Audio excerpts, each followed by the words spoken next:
I have come to answer your questions about veganism. All 117 of them. One of those 117 is not, why would you do this to yourself? But I'm going to answer that one first. I've been vegan for 10 years, nearly 11 at this point. And one thing I have yearned for in recent years is to talk about it more. I know that the whole joke about vegans is that they never stop talking about it, but I mean this more like this subject rarely leads to interesting, thoughtful conversation. I want to discuss.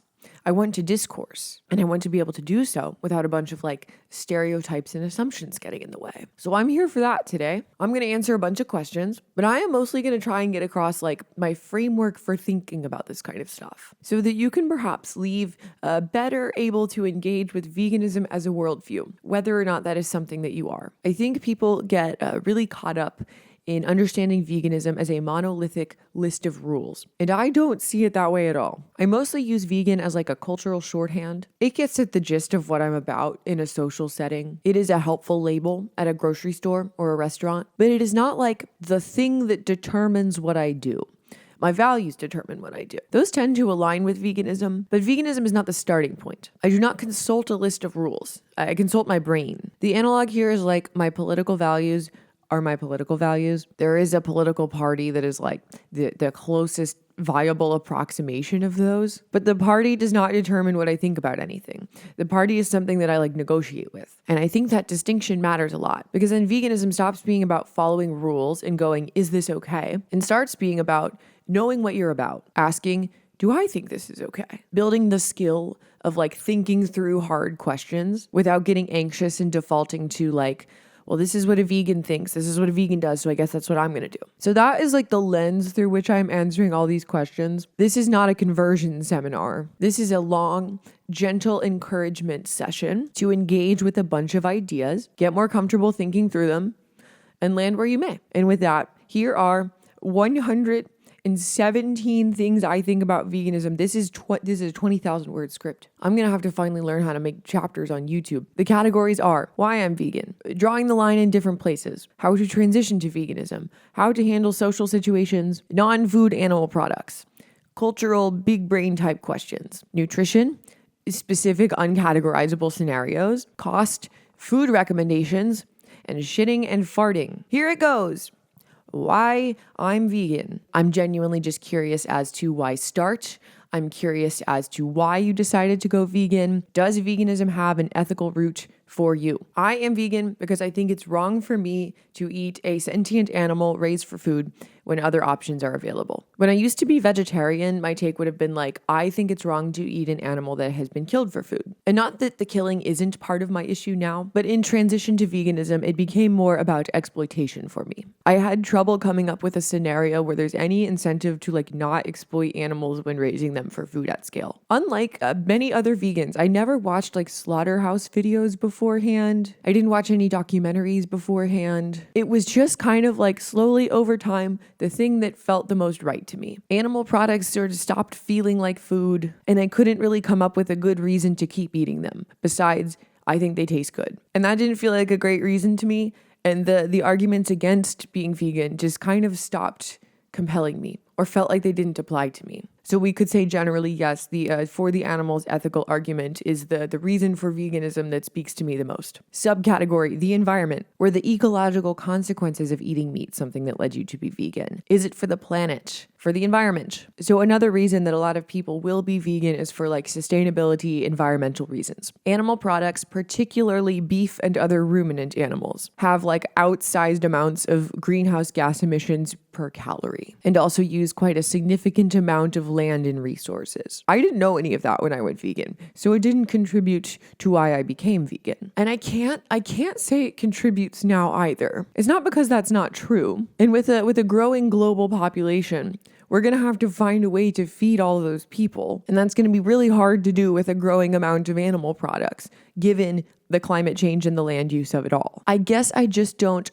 really see veganism as like a viable political goal or as like the thing that's going to help resolve that particular problem. I think that the task of getting like the entire world to eat less animal products and raise the remaining animal products in a more sustainable way is like an enormous government level incentive problem. And that's something that I would like to see happen. It's just not like related to the reason that I personally have for not eating animal products. And finally, in our first category, we have a few about breaking veg. Have you ever gone back to eating meat? Have you ever lapsed in your veganism? If so, why do you think you did? How'd you get back on track? If not, nice. I have not eaten meat since I became a vegetarian in 2013. And I have never had like a period of time where I stopped being vegan, bought like eggs and dairy on purpose, and then went back. There is one moment in the last decade that I thought about eating meat. And it was in like hour 10 of the most horrible travel day of my entire life, trapped in the Newark airport. And I was pacing around angrily, and I paced myself right up to Wendy's. And I looked at it, and I looked at the line, and I thought about it, and then I walked away. I will say that I have become more of like a freegan over time, meaning I'd be open to eating an animal product on an ethical level if it is something that is otherwise going to get thrown away. But it's also not something I'm like actively seeking out. Like I genuinely have no desire to eat meat. Me and dairy don't agree. But if it's like, if the opportunity presents itself, so I'll weigh it in the moment. An example would be one remaining grocery store muffin left behind on the table at an event that's about to get tossed. If that's not vegan, then like so be it. It is really easy to get in the weeds about all of these kind of like on the fringes one-off occurrences and like let them swallow your self-concept a little bit. But I think it is very healthy to be able to look at a singular left behind grocery store muffin and ask yourself, does eating this abandon my values the same way that buying steak and eggs and cooking it for breakfast would? For me, no. For you, maybe. Or maybe you eat it and you wish you hadn't. And then you don't do that again next time. Maybe you do and it's fine. And then that's just a thing you did once. I am really excited to report that the vegan police aren't real. Next up, drawing the line type questions. Why I'm not a vegetarian, a flexitarian, a pescatarian. First up, why are you vegan and not vegetarian? Shouldn't vegetarian be enough?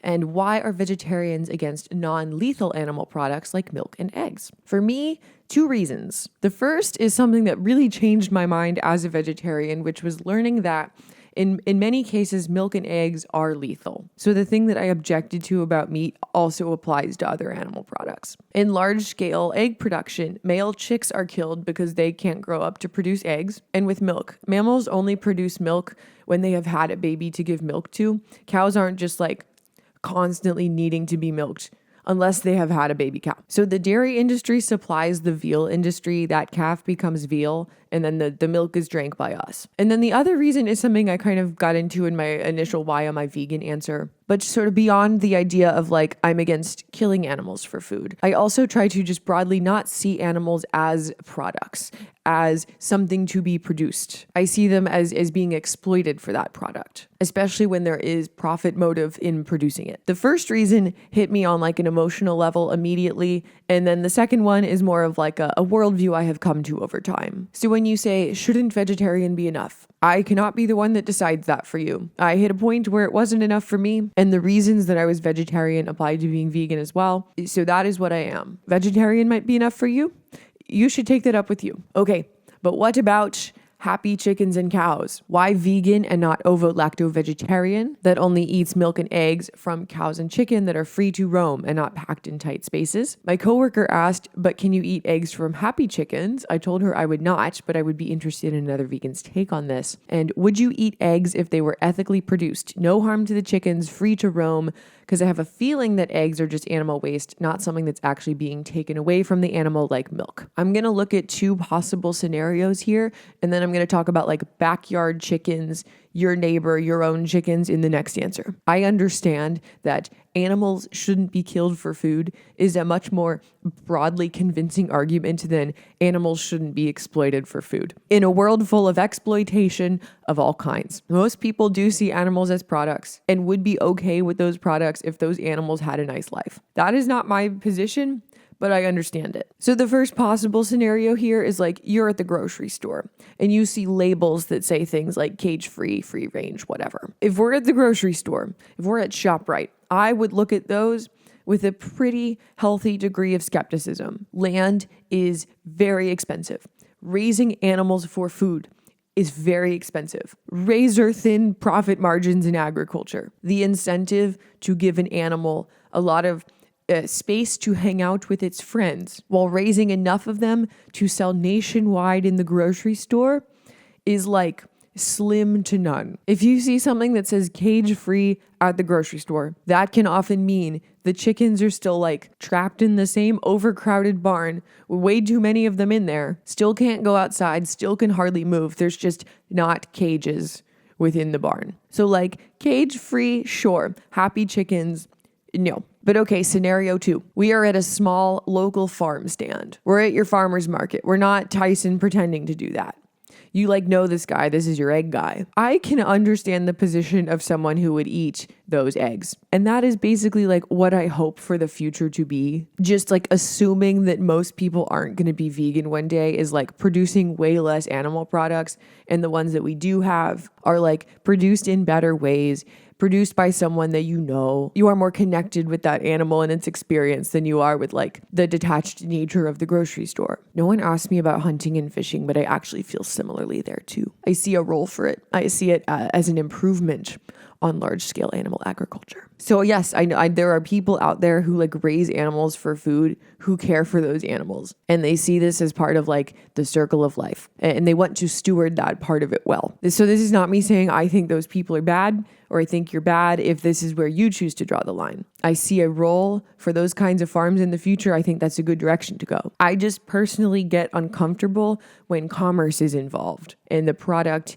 is sentient and didn't have a say in being born and being involved in that commerce. Especially with me just having access to like every other possible food available. Animals don't need to be produced for me, whether or not they've had nice lives in the process. In these cases, there's definitely like a fine line between sort of symbiotic and exploitation. And I just kind of take a better safe than sorry approach to that. But now what about if I had my own chickens? Or like my friend had chickens. I'm going to read you these scenarios because I love them so much. What are your thoughts on owning chickens and treating them like queens and perhaps having the odd egg if they don't mind letting you have it? I've been vegan for over 10 years, but would love some hip hop hens and name them after female rappers, make them a house luxurious enough to be featured on MTV Cribs, and have an omelet occasionally. I occasionally eat eggs from my pet chickens. I have 4 beautiful sapphire gem hens. They all have their own names: Chica, Goldie, Kitty, and Greta.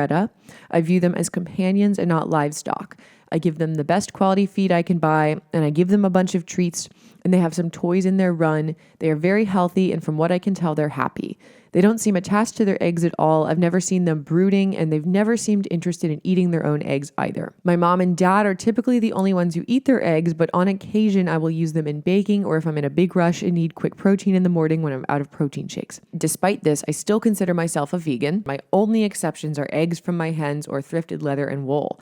What are your thoughts on this? If I had chickens as pets, I would eat their eggs and still call myself vegan. If my friend had chickens and was passing out leftover eggs that they just can't finish, I would eat those eggs too. If you look at veganism as a list of rules only, this would be a no, but I really have trouble coming up with a values-based reason for this to be a no. If these are your little pets and you love them very much, let them give you a little gift in return. Seafood. Why do so many non-vegetarian and vegan people assume I eat fish when I say I'm vegetarian?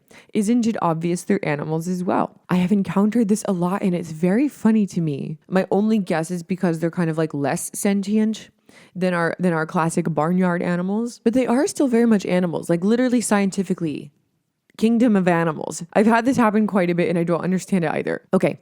What's your take on seafood? It's barely more sentient than trees and plants, natural source of B12, and can be sustainable and a good source of protein. And oysters, vegan or not vegan.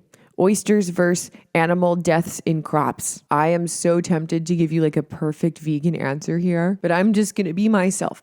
I never ate seafood before I stopped eating meat, with the exception of catching shrimp in my mouth at hibachi. And one time my dad ordered calamari and told me it was chicken nuggets and I ate it when I was like 9. So I didn't have to give seafood up. That wasn't part of the choice. I already wasn't eating it because I didn't want to. And I don't have like a huge emotional connection to it the way I do with mammals or birds. I don't eat it.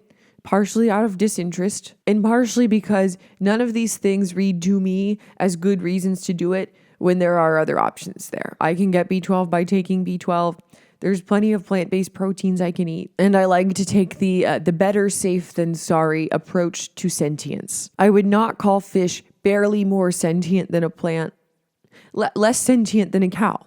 Sure, but sentient nonetheless. And there are absolutely shades of this within seafood, from like a shrimp to octopus. All the reasons I don't eat meat do apply here to me. I just don't have like a huge emotional connection to those reasons. Now, oysters. I have been intellectually toying with oysters lately. I haven't eaten them.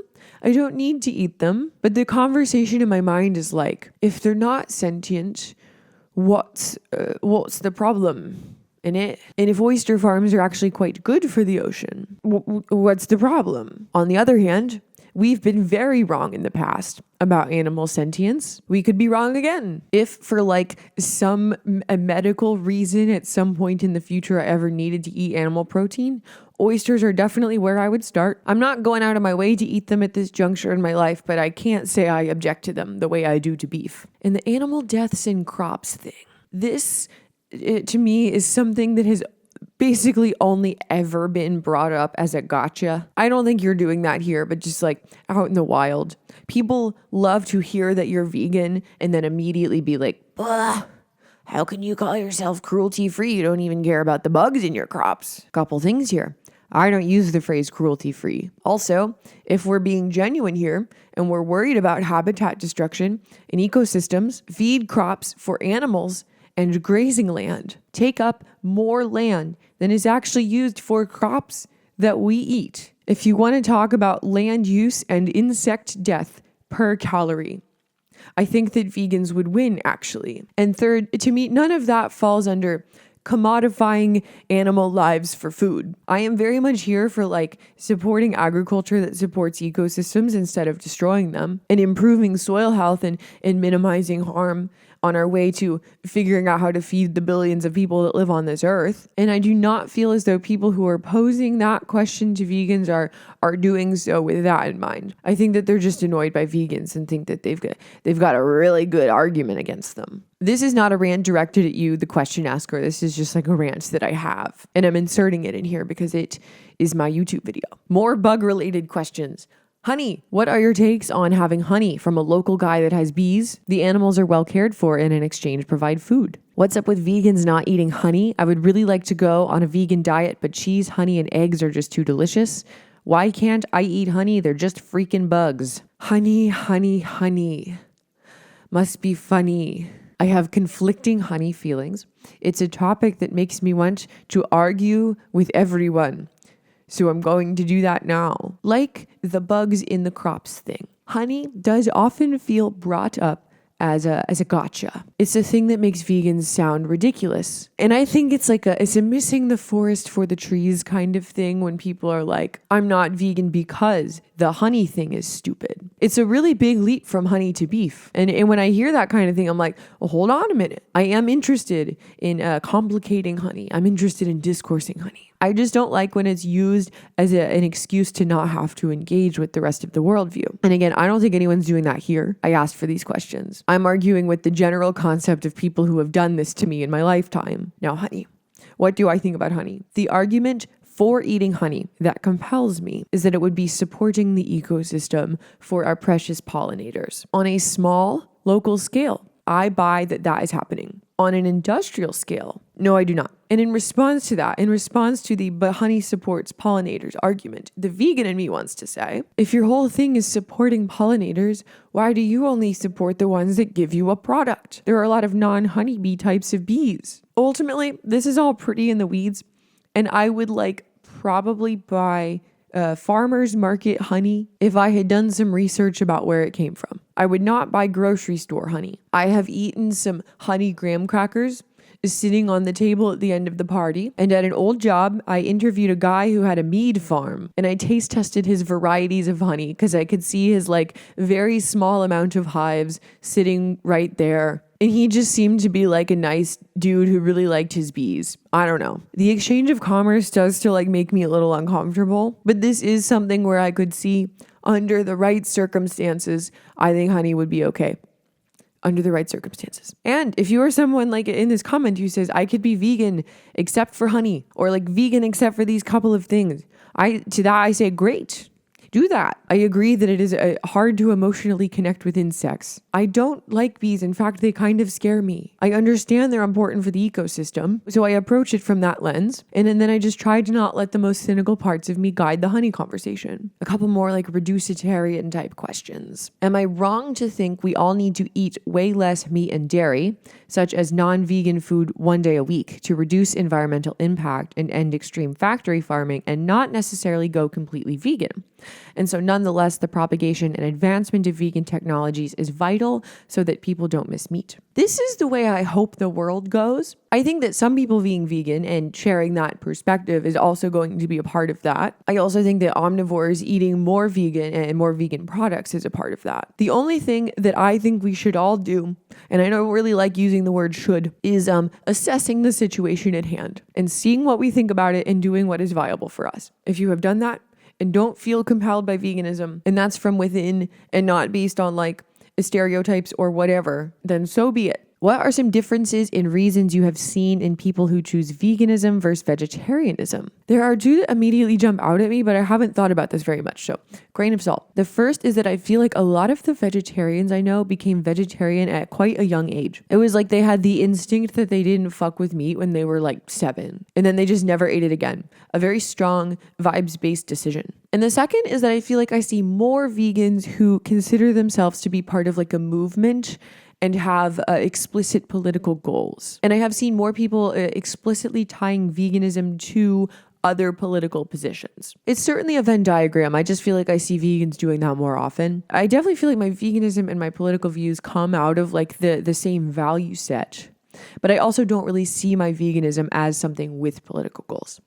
You know, do plants not also have feelings? Why is it okay to grow and harvest them, but not animals or animal products? I do not believe that plants are sentient, and I think that the science pretty strongly backs me up here. And even if they were, once again, crops and grazing land take up a swath of the United States that you wouldn't even believe. More plants are killed to feed animals than are killed for us to eat. So I guess in a way, veganism would be harm reduction for sentient plant life. Okay, gonna stop discoursing for a sec. We're gonna go talk about transitioning to veganism. The discourse will be back, don't worry. Hubby is a vegetarian and is thinking about becoming vegan because of factory farms. He loves eggs and cow's milk. How can he reconcile with the loss of 2 of his favorite breakfast items? Here are some things that you could try that I would also call sort of generally good transitioning to veganism advice. First would be that you can commit to lunch and dinner as a vegan and give breakfast some time. And in that time, try a bunch of recipes.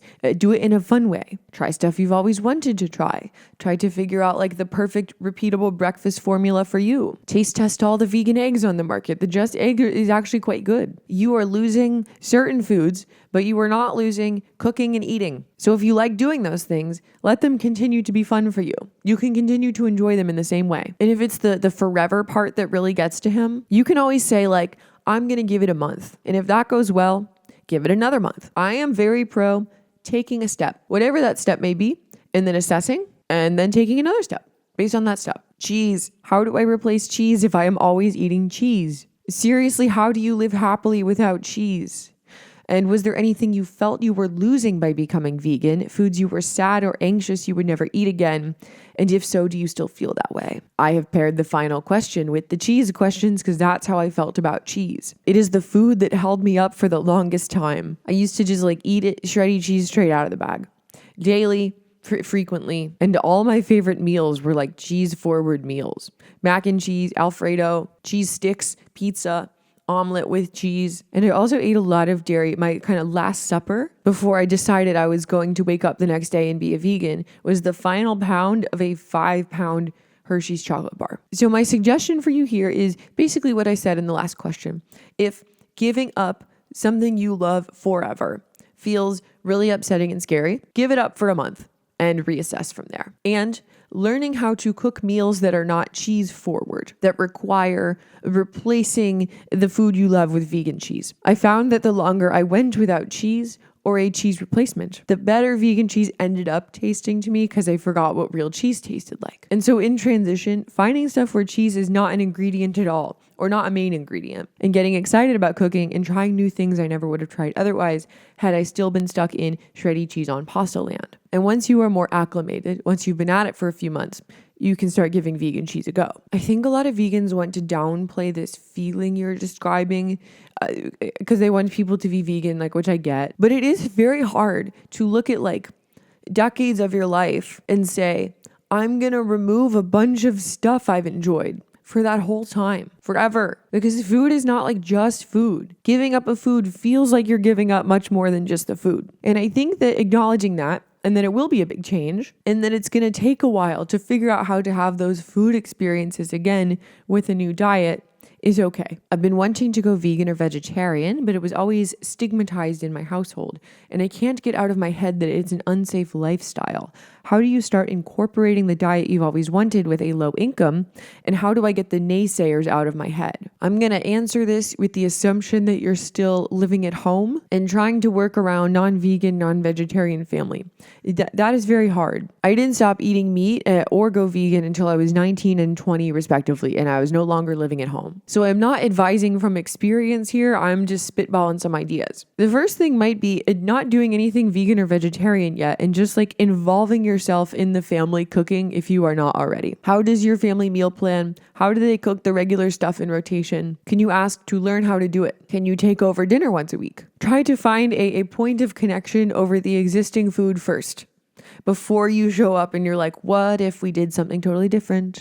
I know some people are very attached to the concept of like, we need to have a meat at every meal. So maybe in your cooking experimenting here, you can start making all the sides vegan and just not mention it. It's just broccoli and mashed potatoes and the butter's not real. If you go to school and pack lunch, is that something that you are in charge of? Is that something you can take over? That might be a good place to start playing around with some veggie meals. Peanut butter and jelly. A lot of little snacks are vegan. A batch of rice and beans for the week in a little thermos. A wrap with hummus and veggies. Fruit on the side of everything. And maybe if you frame it as like, this is something I want to take off your plate. Let me know when you're going to get groceries. I'll come with you. They might appreciate that. I don't know. It may really be that you do have to like wait till you move out, and that is okay. You can use your time at home to like learn how to cook, learn some stuff about nutrition, get some meal planning experience. All of that will serve you very well in the future when you are out and able to make all of your own choices. Regarding the naysaying within, I think a thing that has helped me stay vegan for a very long time is to not treat it like something that is so wildly different than the omnivore diet. There are some differences, there are some considerations, but overall, like a general nutrition information applies to us all kind of the same. You want to eat your macros, you want to eat your micros, you want to have some variation amongst those macros and those micros. My protein sources are different, but they're not inherently worse, nor are they magically better. And if you're worried about like getting it right on the first try and like impacting your long-term health in that way, you can always try something, see how you feel, and then change it. No dietary decision ever has to be like permanent. And once you've been doing it for a while, you get much better at like making changes within the bounds of your diet. It just takes some time and some learning, but I find that learning like neutral nutrition information actually sort of eases the naysayer in my own mind, and not worrying about the scenarios that people come up with if that is not my scenario. Subcategory groceries. What does your grocery routine look like? Where do you shop? How much are you buying each week? I also live in Philly. I struggle to come up with a good grocery routine where I don't need to go to 6 places. What does your grocery list look like on a weekly basis? One of the things I struggle with when reducing/removing animal products from my diet is just not having a conception of what to put on my grocery list in order to be able to build meals for myself once I'm in the kitchen at home. And do you struggle with using up the vegetables that you buy before they go bad? Some of the animal products I still do consume are convenient for me because they make easy, tasty meals and keep well enough that I can forget I have them for a week and still be able to eat them after. My main thought here is that I don't feel like vegan grocery shopping is that different. I go shopping once or twice a week. There is always one big shop, and I get all the stuff that I meal prep, and then a possible second shop to replenish other things. And the big shop is still like me walking to the grocery store with my tote bags. I don't have a car, so it's like as big as one person carrying groceries to feed one person. I typically meal prep all my lunches and all my dinners, and it is the same thing 6 times over. I get everything in one go Friday or Saturday morning. Saturday mornings I meal prep, and then I have all of my food for the week basically before noon on Saturday. And I often specifically pick recipes that I feel like meal prep and keep well, because not everything does lend itself to meal prep. Some veggies get real weird in there. And then also having like some frozen goodies on hand to reach for if you are getting a meal prep ick. So I guess my grocery list is like that week's proteins, that week's fruits and veggies, which maybe I need to replenish halfway through the week, and then any other recipe specific ingredients I would need. And then at home, I usually have on hand a stash of pasta, rice, beans, lentils, non-dairy milk, protein powder, shelf stable stuff to pull from. Even if you're not meal prepping what you're buying, I think that's the way to go. 2 to 3 proteins, 2 to 3 vegetables, mix and match with the various shelf-stable carbs and sauces that you've got at home. And I don't think any of that is vegan specific. My what should I have for dinner video goes into that in a more lengthy explanation. As far as veggies going bad, if I'm having, a food pyramid meal, a carb, a protein, a vegetable, I typically don't buy 6 heads of broccoli at a time because 3 of them are going to be nasty by the time I get to them. So that'll be kind of like the stuff that I top off halfway through the week. But it's not a big grocery trip. It's just like 2 or 3 little things. Sometimes I get crazy and I get a different vegetable for the second half of the week. And I know it's very dumb to tell people where I grocery shop, but I'm here to help out a fellow Philadelphian Go Birds. For my main shop, I mostly go to the South Philly ShopRite or the South Philly Co-op. Depends on what I want to have that week. The ShopRite has the Gardein spicy chicken patty and the Co-op has the seitan. So if I really want one or the other, I will plan meals where I can get all the ingredients at one or the other store, because I don't want to make 2 stops in one day. How do I make being vegan easier than not? Are there any tricks that cut down on food prep time and make reaching for vegan options more appealing than the usual dairy and egg-based options? Couple thoughts. If you have an existing food prep experience that is not time consuming to you, there may be a vegan version that is like very close to that, just using the vegan version of whatever those products are. I love seitan and tempeh and I love tofu. They're delicious, but they take some time and practice to make well. The Gardein spicy chicken patty does not take any time or practice. You just put it in the air fryer. You can also try and have a bunch of like convenience foods on hand while transitioning to make that part of your life easier. Frozen bean burritos, the just egg breakfast sandwiches, Annie's mac and cheese. But long term, I think developing a rotation of meals that are easy to prep that you genuinely like is the way to success. I can put together a week of salad formula salads in like 30 minutes at this point. It's so quick and easy for me. I know I'm a meal prep broken record, but I feel like having Saturday me decide what I'm eating all week, and then I don't even have to make decisions the rest of the week. That makes my life so much simpler. And finally, perhaps accepting that it might not actually just be easier at first, and knowing that it will get easier with time and practice. It's second nature now, but I did not have like a lifetime of habits disappear overnight. So be patient with yourself as you're figuring it out. Sometimes there is no hack. Sometimes the only hack is time. I've been eating about 95% plant-based for the past 5.5 years, and I only cook vegan food. I completely resonate with vegan arguments and truly believe it's the right approach ethically. That said, ethics alone don't seem to be enough for me to fully commit. Labeling myself feels scary. The idea of committing to something for the rest of my life just feels overwhelming, and if I ever quit, I'd feel like I failed. Do you have any advice on how to approach this in a healthy way? Honestly, sometimes I feel like I just need to grow up and do it, and the pressure keeps building up as the years go by, but I still hesitate. Hello, fellow overthinker. Yeah, this sounds unrelated to veganism. This sounds like making big changes is very hard. I'm going to say something that sounds harsh, but I don't mean it harshly. You don't know how you're going to feel. You've never been vegan and you've never quit being vegan. And if you want to anticipate possible scenarios that happen when you do that, there are plenty that are as likely, if not more likely, than the one that you have presented, which is that you quit and then you feel bad. Maybe you never quit. Maybe you do quit, but you feel like you had good reasons for it and you don't feel bad about it. Maybe you quit and then wish you hadn't, and you learn from that and then you go back. You are very allowed to go into this with the mindset of, I'm giving it a try. It does not have to be like, I'm vegan now and forever, and then if I do something that's not vegan now, I'm not a vegan and I'm bad. You can just see how it goes. You can let a complicated restaurant situation arise and you can flub it and then realize that that doesn't mean like you're a failure and now you have to go back to being an omnivore. You can just learn from it and keep on going. If the label stresses you out, don't use it. You're just making a series of choices over time, and you are always allowed to make those choices, assess, reassess, see where you're at in a month, 6 months, a year, whatever. You get to decide what works best for you. You do not have to like be vegan or understand your veganism in a way that other people do. Next category, social scenarios, featuring a number of subcategories. First up is answering people's questions. Vegan for a long time, and I'm still terrible at answering people when they ask why. When I bring up animals, they get super defensive and the conversation goes south. How do you answer people in real life when they ask why you're vegan? The flip side of the like, you'll know who a vegan is at a barbecue joke is that you'll know who the vegan is because someone is like randomly confronting them about it. I know it is frustrating and doesn't feel great to like downplay something that you care a lot about in order to be normal socially. But that's what I do. I just say, it's a personal choice. I'd rather not get into it while we all eat. You do you, I do me. A number of people replied to this original comment saying that they go the brutal honesty route because that other person asked, so they should be able to handle the answer. And like, I get that. They did ask. That's not how they're going to remember the interaction if you start quoting lines from Dominion to them.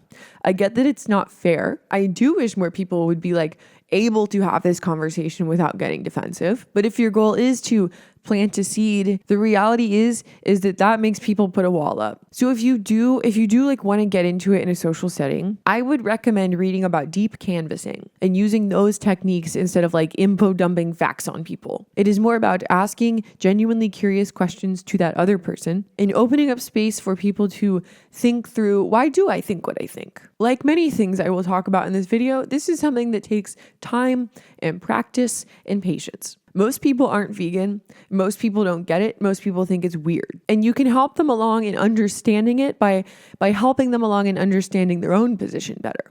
A lot of people just haven't really thought about this at all. So ask questions in return. How/when do you go about coming out as a vegan to new people in spaces? I've been vegan 4 years and I'm a bit shy about it, which often means awkward refusals and questions when I get food offerings or invitations from friends and acquaintances and such that don't already know. Oh, I don't feel like I encounter this too much in my daily life. I live in like a very vegan friendly city and I know a ton of vegans, and the omnivores I know are very accommodating, probably because there are so many of us. So socially, it wouldn't be very weird for me here to be like, hey, what's the food situation? I'm vegan, just like, checking to see what's going to be on the menu. If you are having these interactions with friends who you are going to be seeing regularly, who are going to be inviting you to things regularly, and it's going to keep coming up, definitely tell them that you are vegan. A very polite no thank you for future reference, I'm vegan. Do not worry about it in this moment. I am always happy to bring something. I'm always happy to suggest something, answer any questions about it that you have. Sometimes people just feel like embarrassed that they didn't know and don't have something for you. So if you can just be like, help me help you, accommodate me, that goes a long way. If this is an acquaintance who you don't see regularly and you're not going to have to be dealing with them like inviting to you things that you might need accommodations for, you can just say no thank you. And if they press, that's weird. I've said no thank you to so many cakes at so many birthday parties, and no one has ever said why. The scenarios where I feel like I have to deal with this more are anything outside my immediate bubble, I guess. Work trips with catering, big family events, bachelorette party where someone else is making 5 restaurant reservations over the course of a weekend. And these are uncomfortable, but you have to advocate for yourself, and you will become more comfortable doing that over time. If you don't, you will end up with iceberg lettuce in a vinaigrette. That will be your meal. That's what people think vegans eat. So I think the best way to approach these conversations is to do it as far in advance as possible and to be specific and to be helpful. If you tell people I'm vegan, but give them no direction. Again, most people aren't vegan. Most people don't know what we eat. You want to say, here's a bunch of nearby places that look like they would have something for everyone. Here is a couple examples of things that I order for lunch or have eaten at past conferences that were good for me. In the bachelorette scenario, I have multiple times pulled, if you're going to have me be drinking this much all weekend, I need sustenance beyond salad. So if we can find a restaurant that has something that has like a protein for me, that would be amazing. It just depends on who you're talking to and what kind of food situations you're going to find yourself in with those people in the future. I also think an emergency stash of Cliff Bars is something that all vegans should have. How do I stop letting it get to me when some people become hostile if someone mentions they can't go vegan because of financial reasons or even health or dietary restrictions that prevent them from being able to? Obviously, it's a good idea to not worry about what people think if they have bad intentions for you. I agree with some of the points in favor of veganism and I care about the environment, so it feels important to me to consider this perspective. But I do not specifically like being made to feel bad for being poor or sick. You definitely shouldn't let anyone make you feel bad for being poor or sick. I know that's easier said than done. I think what you might be encountering are vegans who have had a lot of frustrating conversations that have nothing to do with you, which is also annoying that they are taking that out on you. But I think that might be what's happening. When people find out you're vegan, they really do start asking you like a lot of but what about and gotcha type questions as though you've never thought about those things before, or giving you scenarios for you to approve whether or not you think it's okay that someone can be or not be vegan in those scenarios. And sometimes it feels like you're a priest at vegan confession and people want you to say like, no, it's okay. You don't have to be vegan. And that can be very frustrating socially. So I don't know, perhaps what you are encountering are assholes who don't understand situations that aren't their own. And perhaps what you are encountering is people bristling at feeling like someone is throwing a bunch of gotchas at them. If it's just the asshole thing, I'm going to send you back to the top of the video. If you are in touch with what your values are, and you know what you're about, and you know that for whatever situation you are in, what you are doing is what makes sense for you and what works for you. You do not need to consult the vegan list of rules. You do not need to consult a vegan. You don't need anyone's approval for your exception scenario.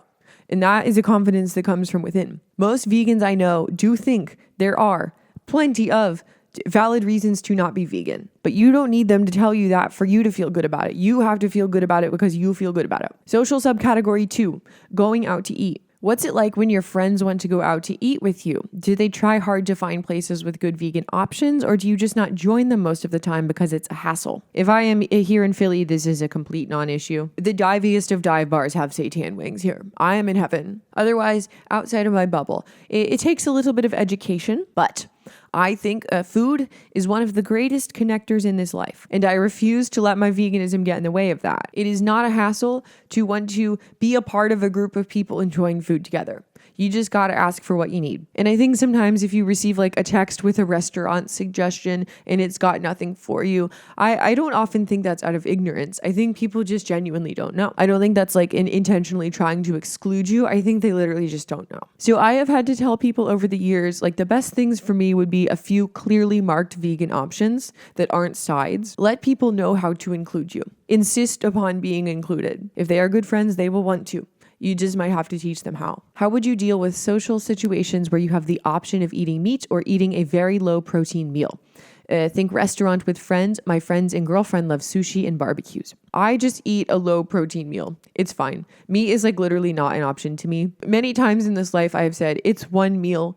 Beer and French fries are vegan. If this is a regular occurrence that is happening far too often for you to like get your dietary needs met, I would start throwing in some other restaurant suggestions, perhaps somewhere that has something for everyone. But if you just have a sweet potato sushi here and there as a meal, that's fine. And you are looking at someone who eats a relatively high protein diet for athletic reasons. Coming from someone who primarily eats a vegetarian diet but often gets stuck when eating out because the veggie options either suck or are priced as highly, if not higher than the meat options, how do you suggest getting out of the habit of just ordering the meat option to not feel like a problem? I would rather eat a vegan meal that sucks and is more expensive than eat meat. Most of my meals, very satisfying. Every now and then, one is kind of bad or sad. As long as that's not most of my meals or most of my social interactions, I don't care. What are your go-to vegan things to bring to a dinner party? Do you just forego potlucks and family-style restaurants? Or is most of your circle also vegan and at this point it's a non-issue?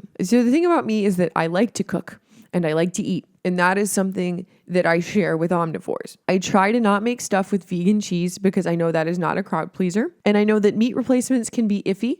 So I do veer on the side of like, if I'm cooking things for other people, that's not always my first choice. But as someone who enjoys eating and enjoys cooking, in these scenarios, I'm just thinking like, what tastes good? What do I want to feed people? What do I want to share with people? My most recent example here is that over the summer, I went on a trip with a bunch of my friends from home. I am the only vegan in that group. And every night, one of us made dinner for everyone else. I made breakfast for dinner. I made a loaded hash browns and cinnamon rolls. And it was vegan, but it was also very tasty. And then in return, everyone made a non-vegan meal that was easy to veganize. It would be like taco bar. Put your own toppings on the tacos. And I also asked people to just tell me what they were planning to make beforehand and said that I could like help source a fake meat, cook it on the side if they aren't sure what to do, or just like answer questions about how to like alter a recipe, something that would be easy to put onto the side. If people are willing to accommodate for you, be willing to help them do that and be willing to cook them a nice meal in return. But also, yes, being in a large city with a lot of vegans and vegan friendly restaurants definitely helps. What do you do when your friends want to eat out, but there are no good vegan options? Do you bring your own food?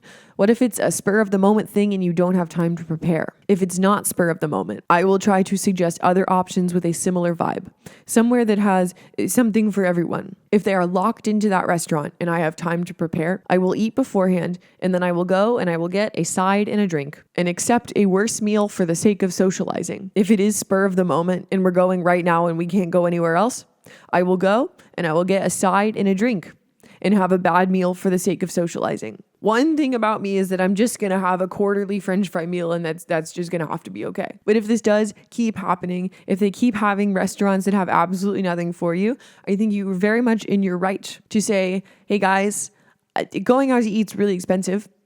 And if I'm going to do it, I would love to be able to like get a meal. Here are some places I want to try that have something for all of us. Could we pick one of these next time? How do you deal with restaurants? I'm vegetarian and I get paranoid that real meat will sneak its way onto my plate. I can't imagine how bad it would be if I was worried about butter too, you know? This is something I used to worry about more, and these days I'm pretty chill about. I would like check the allergen menu beforehand, or I would tell a server that I have allergies. But putting yourself on the allergy tier puts restaurants on like a high alert that they don't need to be for something that is not an allergy. I have just kind of accepted that cross-contamination is inevitable. If something seems like the kind of thing that would be cooked in butter, sometimes I'll ask about it because I don't want to like have the shits if I don't have to. If something seems like the kind of thing that would come topped with cheese, I'll ask about that. Over time, you just kind of become familiar with like many foods and how they are cooked. The more you cook things from scratch, the more you get to know like, these are the kinds of foods I should probably ask questions about. These are the ones that are probably fine. I've never had a server like sneer at me for trying to suss out if something is vegan or not. But honestly, the thing that matters the most to me in ordering at a restaurant is my intention. And if I accidentally eat something non-vegan, it was an accident. Now I know for next time, and it's okay. How do I vet a place to ensure my vegan friends have good options? Thank you for being so thoughtful to your vegan friends. The two things that I look for are clearly marked vegan options. It doesn't need to be like a separate menu, a separate section. There's usually just like a little V or a VG or a little plant emoji. Sometimes there are separate markers for vegan and vegetarian, and sometimes they're lumped together. So a like specific vegan marker.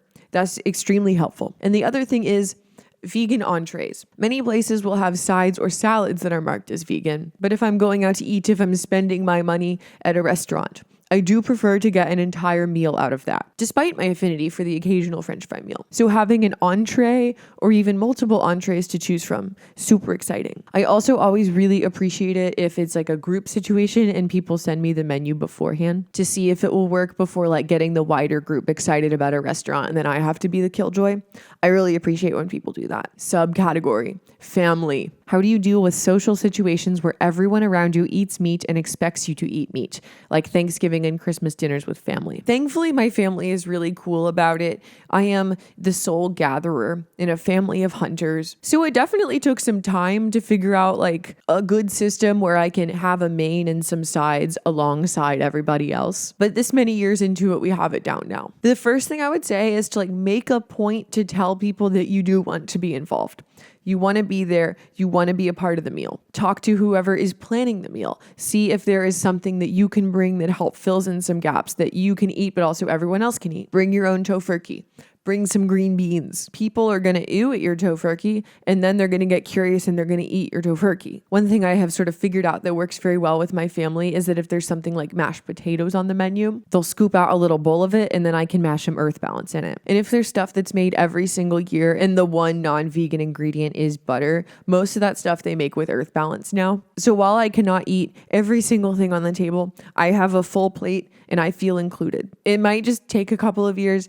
People aren't going to understand. They're going to ask you the same questions over and over again. But I think that is coming from a place of just like being scared to do it wrong, not wanting to upset or offend you. But I think if you show up with a can-do attitude and a thought process of we're going to make it work together, you can figure it out. Also, if you have a favorite holiday meal, a favorite holiday tradition, you can take matters in your own hands and veganize it. I've had Christmas morning cinnamon rolls my entire life and I'm not going to stop now. And now the cinnamon rolls are like my duty in the family. And finally, a hot holiday tip, Pillsbury crescent rolls. Vegan. What's the best way to respond when a sweet, unknowing person, grandma, stranger, offers a non-vegan treat? You can just say, no, thank you. No need to explain veganism to grandma. The more you explain, the worse it gets, honestly. I also know people for whom grandma's sweet treat once a year is their exception. I think that's fine. I am a degree of lactose intolerant such that I don't seek that out. But if you did, I would understand. Could you be with a partner who is not vegan or even vegetarian? Yes, I could be with a partner who is not vegan. Source. I am currently with a partner who is a vegetarian. He was a vegetarian before we met, so it was not a flirt to convert situation. And when I was dating, this is something I would put under like preference, but not deal breaker. It was always a plus if I found out that someone was a fellow veg, but all I truly cared about in this department was like someone who doesn't treat veganism like it's something silly. Someone who, when you're going out to eat with a new person and you say, hey, just so you know, I'm vegan, it would be great if we could find a place that has some vegan options. They're not like, that's so dumb and it sucks and I hate it. That wouldn't work for me. I think I might care more about this in dating if I wanted kids and I was worried about finding someone who like wanted to have vegan or vegetarian kids, but I don't want kids.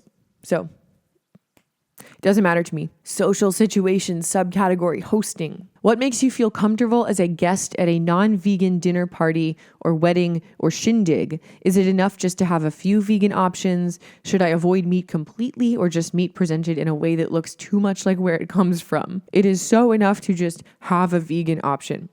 That is more than there often is. A few if you can swing it, but any thought put into one good vegan thing, I appreciate that very much. I don't know any vegans who would expect a party hosted by a non-vegan that is primarily for other non-vegans to expect it to be a vegan party because I'm there, or to have the meat hidden from view or prepared in a way that isn't like aggressively meat-like. I get this going out to eat sometimes, or I'll be sitting next to someone I don't know very well and they'll ask if it's okay if they can order meat. I think we can all be near it. We know that most people eat meat. It's fine. I just don't want to eat it. I don't know how common this attitude is among vegans, but I've actually met more than one person like this and wanted to ask. If you are vegan purely for animal welfare reasons, why does it bother you if the same spoon is used to stir the vegan and non-vegan soup? You don't harm an animal if you eat an eggplant that was cut with the same knife that has cut a steak. This is one of those things that is bothersome for vibes-based reasons. If it was an accident by someone who didn't think about it, it's fine. I'm not going to eat it. But I also think it is fair to not want meat juices on my food. I think a thing that's kind of hard to get across to someone who's not vegan is that like, I don't register it really as food anymore. It registers to me as an animal. And it can be upsetting to think about how the juices from that animal ended up on my eggplant. So while this isn't like ethically bad, it is bothersome because it can feel like someone thinks you're being silly. It feels like being inconsiderate to make a point. If it's not done on accident, if it's just like, what's the big deal? And I think if it's possible to be considerate, why not be? Be cool to hear if you have approaches to inviting people over with the bring a plate theme and the internal struggle of asking if all the food can please be vegan when you are the only one, or defaulting to vegetarian or even omnivore, knowing that this is what 90% of the dishes will be. Ooh, I've never asked that people bring only vegan food. They know that that's what I'll be providing, and they're welcome to bring something else if they would like. I have found that people just knowing you're vegan and like knowing that they're coming to your house may make them feel more open to experimenting with bringing something vegan. You could always put on the invite, we have vegan attendees, we have gluten-free attendees. This could be a fun chance to try something new. It's not a demand, but it's a welcome invitation. But ultimately, same as me going to a non-vegan function, I'm going to bring something to sustain me. Other people can bring something to sustain themselves. I don't have a hard and fast, like, if I can't eat it in my own house, I'm going to be mad at you thing. I get it. New category. We're back to discourse. Non-food animal products. How do you make it work for all the non-food stuff? As a vegan, do you consume other non-food products made with animals in the production process? So, in case you do not know, many vegans go beyond just food and also do not include other animal byproducts like wool or leather, or do not use cosmetics that were tested on animals or contain animal products. I would say that my broad view that I don't want to use animals as products applies here. I get the take that like if we're gonna use the animal for food anyway, we might as well use the whole thing. Like it's not really contributing to supply and demand. But I would prefer that we don't use the animal for food in the first place. And my trust levels that we're raising animals for products at scale with the animal in mind are just very low. So I do not buy new wool or leather. I do thrift it. I'll talk about my thoughts on the vegan alternatives to those things a few questions from now. When it comes to cosmetics, I try to stick to stuff that has no animal ingredients and no animal testing. I just do not personally care if it's like a brand that's owned by a parent company that animal tests. If that individual brand is not animal tested, or if that brand is animal tested outside the US where they're legally required to, but I'm buying it here in the US where they aren't animal testing. That is a different place than many other vegans draw the line, but that is where I draw it. What are your thoughts on stuff like silk or carmine? I cannot say I encounter either of these things very often or know much about them. As with many things in the extended vegan cinematic universe, I don't need them. I would thrift silk, but not buy it new. And I can't remember the last time I looked at an ingredient list and saw carmine, which if you are unfamiliar is red dye made from beetles. These are things that I would I guess avoid, but they're just also not really things I think about. Non-vegan here, but I've always wondered why vegans won't wear wool or other animal hair. I understand leather and feathers as they require the death of an animal, but we've bred sheep over hundreds of years to produce more wool and require shearing for a good quality of life. I'm UK based and sheep fleeces are basically worthless here and farmers burn them as it's more efficient than selling them for clothing a lot of the time.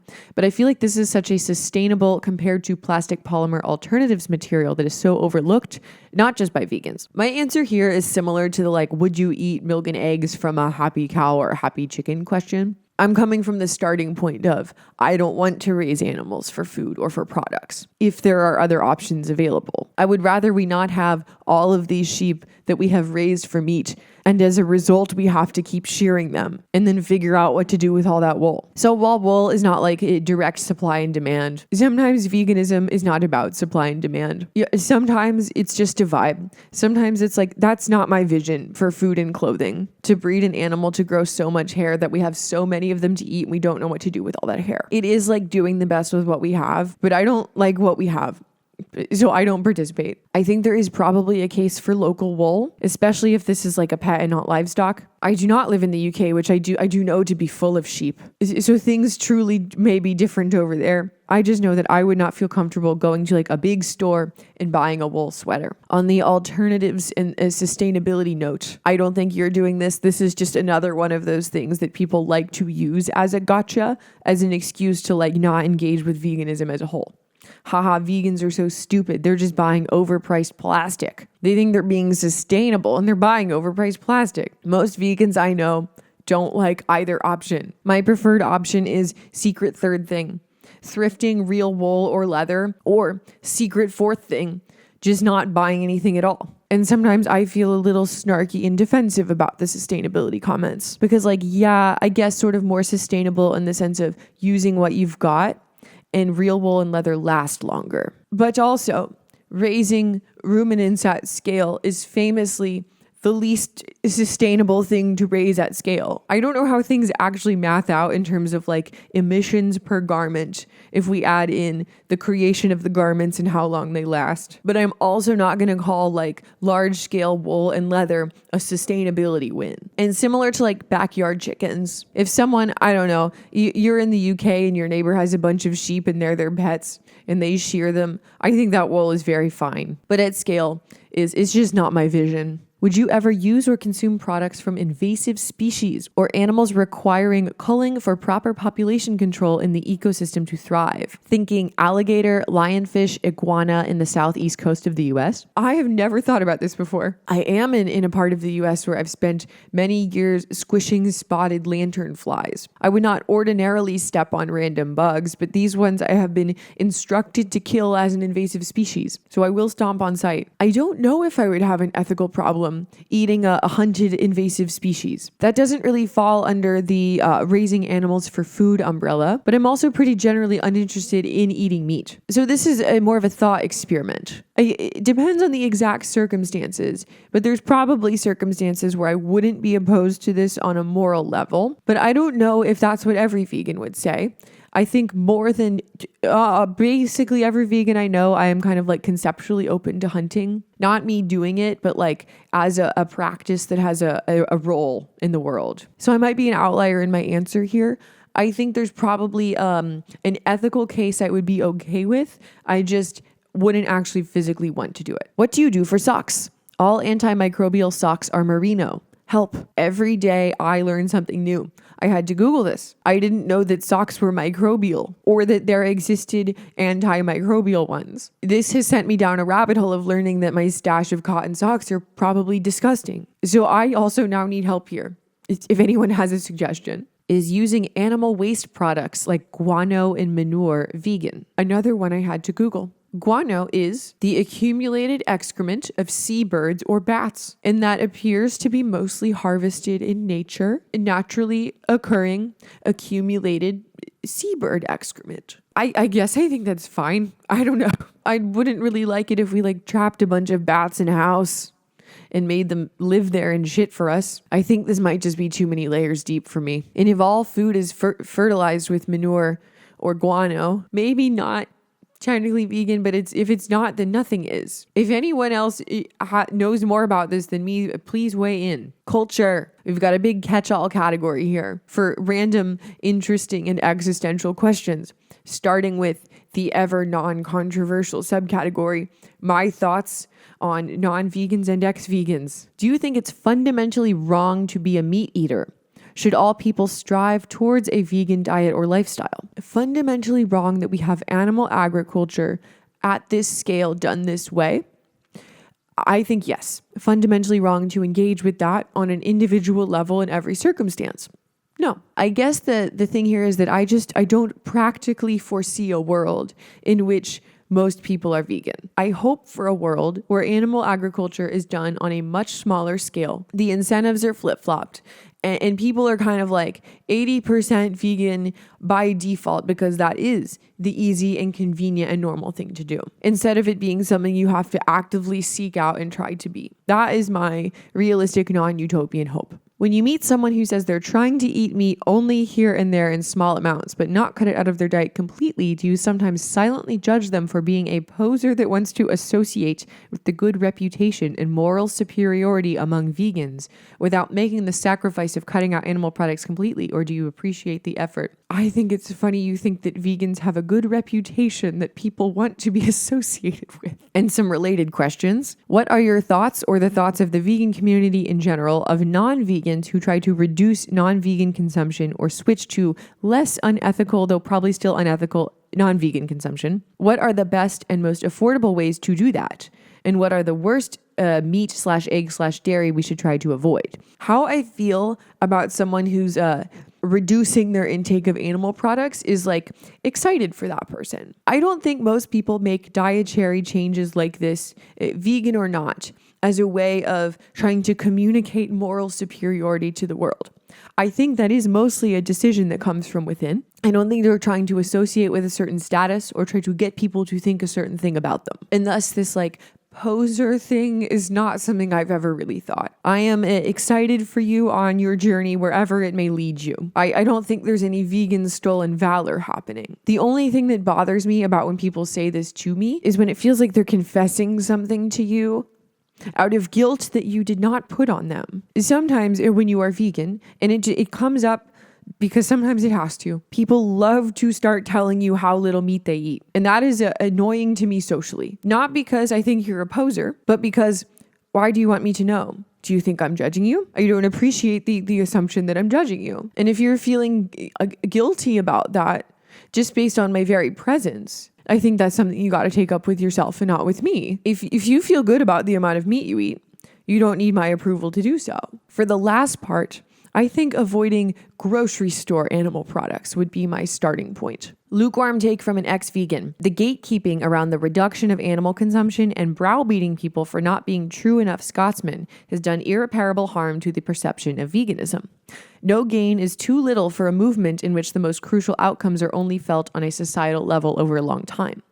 Less of the bad thing is better, even if it's not none. I think most vegans would agree with you on this in a general sense. There are annoying vegans out there. And I think that sometimes they lose the plot, lose sight of the goals a little bit. But also, I think people need to be more confident in their own choices. If you feel good about what you're doing, the vegan police aren't real and they can't hurt you. A lot of vegans are not great messengers, but they're also up against like a world of billions of people who are raised eating animals and think it's normal to do so. It is an outlier position by default. Trying to overcome that level of cultural norm is very challenging. Ex-vegans. I've met with many who did vegan for a period of time but gave up. Why is that? How do you square the idea of being vegan with how people just can't seem to keep it long term? I had a vegan friend as a kid, and while societal acceptance has gotten better, the number of vegans has flatlined. And this isn't something we see for like gay acceptance, concern for the environment, or things like prison reform. Yeah, the stats are kind of sad. The amount of like total vegans and vegetarians hasn't really risen over time because a lot of people end up going back. So, the new ones replace the old ones, but they cycle away. The amount of vegan and vegetarian products has risen though, and I think that is due to more omnivores just adopting them as part of their omnivore diet, which I think is great. And yeah, I get it. There are lots of reasons to go back. Health challenges, social situations, missing certain foods, finances, family, kids, mental health. When you've been vegan for a long time, it can be hard to remember how it felt to navigate all of those things for the first time. And that perhaps for situations that aren't your own, some of those things may be more insurmountable than they were for you, especially in a world with mostly non-vegan social support, which I think is the big umbrella reason around all of these other reasons. If you encounter something difficult, encountering it without support is even harder. I guess I just don't conceive my veganism as part of a broader political movement that has conversion goals. I don't really feel like it has to accomplish anything or convince anyone of anything. So I don't really square it with ex-vegans at all. It's just a thing that I'm doing. Another longtime vegan. I feel great and health is great. I enjoy food so much, but it just makes me so depressed thinking about how much better the world would be if everyone lived like this and the animal suffering. It genuinely weighs me down so much, it's hard to share with people. It makes me sad. Sometimes I wish I could unlearn what I've seen. Ignorance is bliss. Yeah, agreed. I feel this with veganism and also just across the board in life about a lot of things. Sometimes I wish I didn't know things. So many things are bad. Sometimes it feels like you have no power to fix things and they'll never be fixed in your lifetime, and it makes you wonder if doing any of this is worth it. Sorry, I don't have a good answer. I feel much the same way. It does help to have people to talk to who share your position. And I'm lucky to have a few people in my life I feel like I can talk to about that. Do you see veganism as just a diet or as a consequence of a broader ethical stance? I'm really curious what your thoughts are, as I've been thinking recently of how 1, how it's sort of silly how I reject grandma's banana bread at Christmas, and 2, how I eat an Impossible Burger at fucking Burger King. I guess from an ethical perspective, if I ate a whole tub of Ben & Jerry's fudge-tickle brownie swirl every night, but dedicated time into organizing for animal rights and helping factory workers unionize, that would do more good than a life of strict dietary purity that begins and ends with not eating grandma's banana bread. It feels like veganism has become hyper-focused on individual abstinence, like what I don't do, rather than an ethical stance that shapes what I actively do to fight for those pigs and cows and chickens. Agreed. I do see it as a consequence of a broader ethical stance, but I also definitely recognize like the limits of what following the list of rules of veganism actually accomplishes. I do hope I've gotten across in here so far that like strict dietary purity is not my goal, nor is it my vibe. I see my veganism more as like a thing I have trouble justifying not doing than something I see as a political goal. And when it comes to political goals, I was in a union at my last job and I was involved in bargaining our contract, and it very much like changed my life in the way that you are describing here. Not to get into like 2020 era discourse. I'm going to get into it. I have like a whole video I could write about this, but I think people really ran with the phrase, the personal is the political, and made like internalizing all of our politics, doing workbooks, trying to like change the wrongness within to change the wrongness out in the world. I don't know how much of that ever actually like externalized into something material. I think there's room for stuff like that. But the union experience for me, like bargaining this contract and getting some actual material wins that helped some real actual people, made me think, I think we might be overestimating the power of the workbook. And that did very much also affect how I understand my veganism. I don't have an answer to any of this. I'm just I'm picking up what you're putting down. And I've said it before and I'll say it again. I think you can be a vegan and eat grandma's banana bread. I really think that's fine. Do you see being vegan as a moral obligation? Recently, I have been wondering if people will look back a century from now and condemn us because of our moral blindness to the horror of murdering another being to eat them when we have other options. Perhaps the added horror of murdering another being for profit and then eating them. I do think that one day, maybe not in my lifetime, but I do think one day we will look back and be horrified by the scale of animal agriculture. I think there will always be some, but I hope one day we can look back and think, I can't believe people used to eat meat with every single meal. And I can't believe that like the life of that animal was so far removed from the people who ate it. So I don't know if I think veganism is a moral obligation, but I think to some extent, it is a moral obligation to know, to go through the process of knowing and then decide where you fall. And I hope for a future one day where everyone knows and where the choices are better and where it's easier to make better choices and where the better choices are kind of there by default because it's baked into society. What about humans who are harvesting and producing vegan products in subpar conditions? Does going vegan really reduce overall harm? Is there ethical consumption under capitalism? Yada, yada. To the latter two questions, probably no. But I try to not let the cynic in me make me too sad to do anything. This is a thing I like to do. It's a thing that keeps me connected to my values, even if there is no outcome from it. That is a thing that I like. To the former question, if you are worried about humans making food products in subpar conditions, I would look no further than the production of meat. Slaughterhouses, it's top of the list of primarily extremely vulnerable immigrant labor in dangerous conditions. So I don't think you're asking this as a gotcha, but this is another common gotcha type question. And that frustrates me because I do feel as though vegans famously do care about exploitation. And I wish that people in vulnerable situations weren't brought up as like, haha, we've got you. We caught you doing something unethical. And not instead brought up like, aha, hello, fellow person who cares about this stuff. What if we cared together and tried to do something about it? What if we tried to find a good alternative together? It's just helpful if that's brought up in a way where it doesn't feel like someone thinks they've caught you in an act. Sometimes you just don't know. And it's good to learn. Next, a few questions on the vegan community. Do you see an upwards trend in veganism or vegetarianism? No. I have been around long enough that I saw the upswing 10 years ago. And now the downswing is things head back to the carnivore and raw milk route. I can't wait for them to swing back. And I think it might kind of swing back and forth for all eternity because that's how stuff works. The one change I do really think I've seen in my lifetime is way, way more omnivores eating vegan and vegetarian products. I think that's great. What are your thoughts on the place of infighting in the vegan community? It depends on what it's about. I think some healthy discourse is good. I think arguing over tiny things at the fringes of an already niche ideology in perhaps a pissing match over who is the most vegan is not. An example, like I mentioned at the beginning of my protein video, I think the whole arguing over who is vegan and who is plant-based, who cares? A lot of people started explaining the differences between the two to me in the comments, to which I have to say, the problem is that I don't know the definitions of those words. The problem is that I think the argument over who is which is stupid. I guess it also just depends on if you see the vegan community as a political movement with shared goals that need to be organized around, or if it's just a bunch of people who are all vegan. If it's the former, my tolerance for infighting completely falls off a cliff due to many, many, many years of observing the American left eat itself. Is it vegan for the left to eat itself?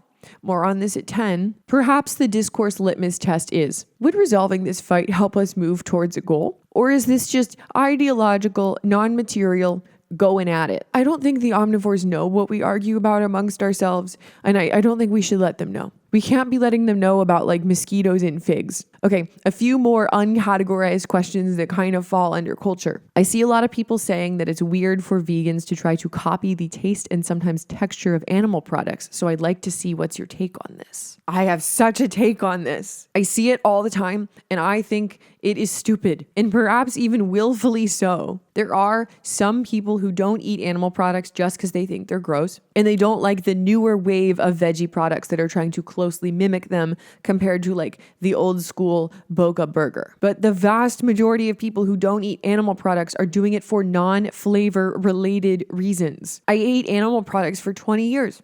They were all my favorite foods. They were all my favorite food memories. They were a part of every single celebration I'd had for my entire life up until that point. I cannot even for a second understand why someone would think it is weird that I would want to continue to enjoy flavors and experiences I have had for decades of my life. Is your disdain for vegans so strong that you think as a punishment for being one, you should have to stop enjoying food? Furthermore, I have totally lost my taste for meat over time. The thought of actual meat in my mouth grosses me out, but a very close mimicking of that meat that I know is not meat, that doesn't gross me out. I don't get the chicken ick from the Gardein spicy chicken patty because it is spiritually lacking the quality of meat, even though it has it in flavor and texture. Near copy that isn't an animal product is the point of that product. Favorite vegan music or art? I like a lot of straight edge vegan hardcore metal. This is a fun one. This is not art, but I have a lot of favorite recipe creators who I will link. Eats by Will, It's Live Bee, Vegan Punks, Rainbow Plant Life, Plant-Based RD, The Iranian Vegan, and Soph's Plant Kitchen. I'm not a big hardcore listener, and I know that encompasses most vegan music. I do, however, regularly go to a cafe here in Philly that is called Grindcore and plays grindcore and also is vegan. I am happy to take recommendations for cool bands or artists if you have them. Next category, nutrition, featuring multiple subcategories. But first, we're going to start with a general comment on nutrition. The health argument needs to go mainstream. It's time we litigate the fact that animal foods are not health promoting in the first place.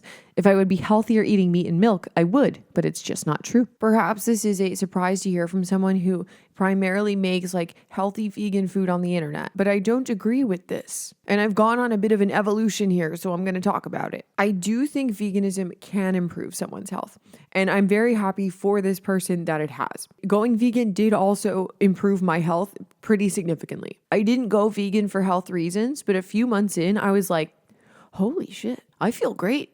Is this what it's like to have energy and shit normally? And that got me very interested in the health side of things. I think when you have an experience like that, a pretty distinct before and after where you feel very different than you once did, it's easy to take your personal experience and find data that matches it and kind of extrapolate it out to mean something that it doesn't necessarily mean. And I did that for a while. I took my personal experience and I applied it across the board. I thought I felt bad and I was unhealthier when I ate animal products. So animal products must be bad for you. I improved my health being vegan, therefore being vegan must be healthier. And there are a number of kind of popular vegan documentaries that reinforce this, that I also watched at the time. And over time, I both watched critiques of those documentaries from vegans and non-vegans, and also got more interested in nutrition just as like a broad concept. And due to that, I have landed in a much more moderate place here. I'm kind of like a vegan nutrition enlightened centrist. I think if vegan is healthier depends entirely on what you were eating before and what you're eating now. I think if you're eating like Mediterranean style lean meat and whole foods, and you switch to veganism and keep the diet pretty much the same except different protein sources, I think you'd be in pretty much an identical place health-wise. Whereas I felt so much better going vegan because prior to being vegan, I was on the college vegetarian diet of mac and cheese. Going vegan prompted me to introduce literally any vegetables to my diet and also stop eating something that I can't digest. I think you can be healthy and unhealthy on both vegan and omnivore diets, depending on what you're doing. I don't think the evidence is there that eating any amount of animal product will harm your health. And for this reason, while I think that going vegan can like prompt people to improve their health, it can force you to learn some stuff about nutrition. It can make you kind of cut out the obvious, convenient, not so good for you foods just by nature of them not being vegan. Despite all that, I don't like to make the health argument. If people find themselves becoming healthier, I think that's great, but I don't feel I can honestly stand behind it and promote it as a thing that's gonna happen if you go vegan. Subcategory, nutrients. How do you supplement to get enough vitamins and nutrients? If you don't eat meat, you should take B12 or a multivitamin that contains B12. I used to take B12 and iron, and now I just take a multivitamin that contains both of those. The only other supplement I take is creatine, which can actually have a bigger effect for vegans and vegetarians because creatine is found in meat, but you don't have to take that if you don't lift. And that's all the supplementing that I do. How much time, if any, do you actually have to worry about meal planning to avoid vitamin deficiencies? I personally do not worry about this in any sort of detail. I'm not like putting everything I eat into an app and then checking the vitamins and minerals to make sure I'm covered. But I do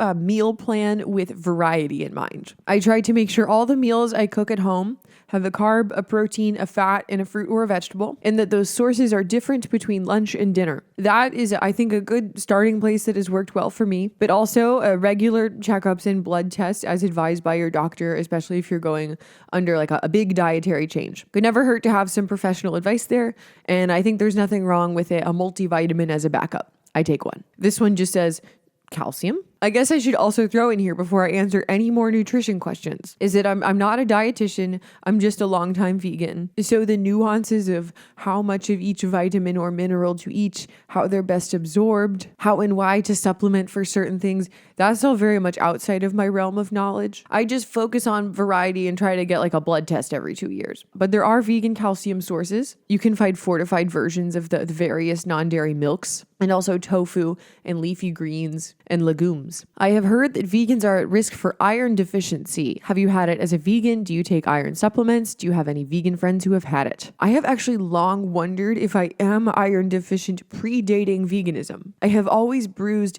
very easily, and in high school I gave blood, and afterwards they like rushed me to the snack table and they're like, Oreos, stat.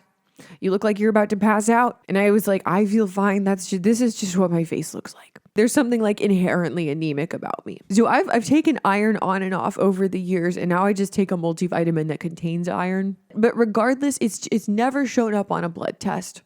So I don't know what's going on there. There are also vegan food sources of iron, but you are missing some of the main ones in the animal products. So if you're feeling anemic, probably worth talking to a doctor about that and taking a supplement if need be. Subcategory: allergies. Another disclaimer, I don't have any food allergies. I had an allergist once tell me I am allergic to the inside and the outside, but not to any foods. So I'm going to try to be helpful here where I can be, but this is all very outside of my realm of experience. So if I don't have anything useful for you, I'm sorry. My body doesn't work well with carbs. Is it possible to be a low-carb vegan? It's probably possible. I would think it's very hard, though. It's an inherently higher carb diet. A lot of vegan protein is also in part carb. So you would have to be like a keto vegan. And vegan is also inherently pretty low fat. So I've never encountered a keto vegan. That doesn't mean they don't exist. If this is something you really want to do, I would talk to a dietitian about it. I have a coconut allergy. Do you think I could still make veganism happen? I am a pescatarian now. This one I think you could probably make work. You would just have to be on the lookout when it comes to a few specific things, which is like yogurt, and a lot of desserts are made with coconut oil. But you can find both of those things made with other things. It will make those things less convenient though. Like it might be hard to like stop in and get a sweet treat. I'm a bean lover, but recently found out I'm intolerant to beans, lentils, and cashews. I was wondering if the bean mother had any good ideas for bean-like textures to satisfy the craving. Hello, my bean child. Peas are a legume, but not a bean. Can you have peas? If you can, anything you would do with beans, you could also do with peas. Farro is a grain that is of a similar size to lentils and also has a nice nutty flavor, like a lentil. Quinoa is also nice and nutty. You could also probably get like TVP or soy chunks and give them the bean treatment. For cashews, I really only blend them into things. I don't eat cashews on their own, but if you can eat tofu, does soy count here? I don't know. You can blend up silken tofu to make cream and make sauces creamier. And also tahini in place of cashew butter. Tasty vegan food on a low FODMAP diet. It's hard to make things tasty without onion or garlic. I am so sorry there's no onion or garlic for you. That sounds very challenging. If salt is not a FODMAP,